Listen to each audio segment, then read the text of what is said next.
I don't buy tomato sauce anymore, I just make it that way now, delicious and easy to make.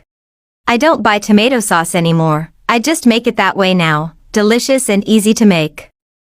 I will start by cutting a kilogram of ripe tomatoes, which I will remove from the top and cut it in half. Guys, this tomato sauce, it is delicious and it is also super easy to make. I am sure everyone will like the result. Once cut, I'm going to add half of the tomatoes in the blender. I will add 200 milliliters of water to it.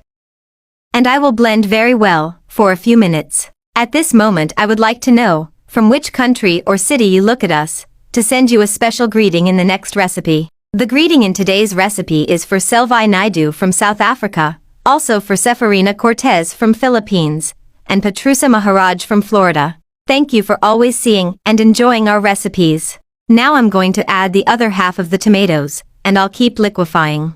I have added the tomatoes little by little, so as not to force the blender too much. I am sure friends who will not buy tomato sauce again after having learned this recipe, for how easy and delicious it is, and the best thing is that it can last up to 3 months in the fridge. I recommend it to everyone to save a little money. And so we should stay. I'm going to reserve this mixture. Next, in a pan I will add a little oil.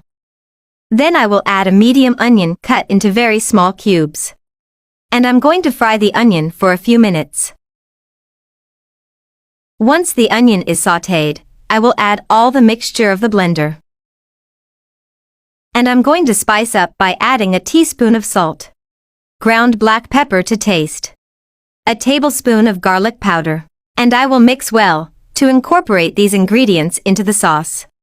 If you have come this far seeing today's recipe, that means that you are liking this recipe, so leave us here below the following message: I love tomato sauce, to send you a very special greeting.